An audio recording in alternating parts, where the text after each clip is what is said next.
एकपटक गणेश मानले काठमाडौँका जनताहरूलाई भेड जस्तो भनेका थिए। धेरै पटक नेताहरूले पनि नेपाली जनतालाई भेड जस्तो भनेको सुन्नुभएको होला। भेडो जस्तो दिमाग अर्थात् हर्ड मेन्टालिटी। भेडै छन् भन्ठान्नु भए हो कि जनता नभई भेडा जाने र भेडा जमात। यो एउटा मेन्टल स्टेट अथवा दिमागी स्थिति, साइकोलोजिकल फेनोमिना हो जसमा अरूको देखासेखी गरेर सही होइन भन्ने कुरा थाहा पाउँदा पनि मान्छे गलतकै पछि लाग्छ, त्यसैलाई पछ्याउँछ।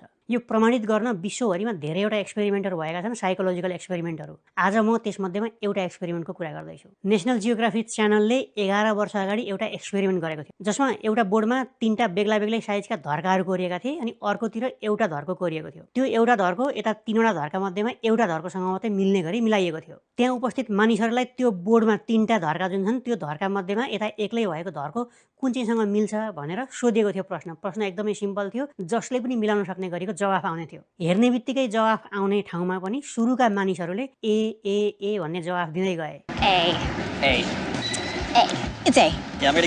ए भन्ने जवाफ गलत थियो, तर सुरुका केही मानिसहरूले ए नै जवाफ हो भन्दै गए। सुरुका सबैले ए नै जवाफ हो भन्न थालिसकेपछि त्यसपछिका मानिसहरूलाई सोद्धाखेरि उनीहरूले पनि ए नै सही जवाफ हो भन्न थाले। जबकि ए सही जवाफ होइन भन्ने कुरा त्यसपछिका मानिसहरूलाई थाहा थियो, प्रष्ट थाहा थियो, तर उनीहरूले देखासिखीको कारणले ए नै जवाफ हो भन्न थाले।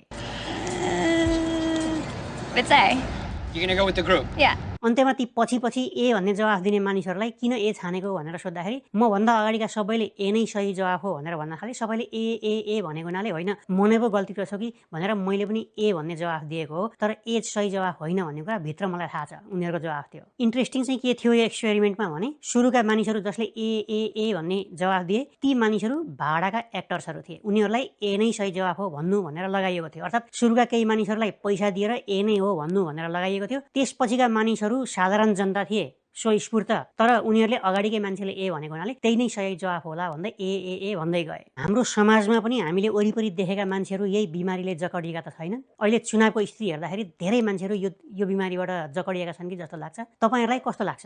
हर्क साम्पाङको जित मात्र हामी नेपालीको जित हो, बालेन्छा रवि लामिछानेहरूको जित हाम्रो जित होइन। यिनीहरूले एक टडक झापामा एक टडक मान्छेहरू भोट हाल्नको लागि ल्याएका छन् भनेर त्यहीँको मान्छेले स्थानीयले भनेका छन्। नभए यो भिडियो हेर्दा पनि हुन्छ। तपाईँहरूले के कुरा थियो उहाँहरूको चाहिँ तपाईँहरू निस्किनुहोस्, यहाँ ट्रक मान्छे आउँदैछन् भन्नुभयो। उहाँहरूको बोली नै त्यही हो। अनि को ट्रकमा को मान्छे चाहिँ आउँदैछन् त भनेर सोद्धाखेरि भोट दिने आउँदैछन् भन्नुभयो। अनि कहाँबाट 6 नम्बर वार्डका त हामीहरू सबै चिन्छौँ, को चाहिँ आउँदैछ त भोट दिने एक ट्रक भन्दाखेरि तपाईँहरू जानुहोस् न चुप लाग्यो भन्नुभयो। तपाईँहरू घर जानुहोस्, घरमा गएर आराम छ त उनी बस्नुहोस् न भन्नुभयो।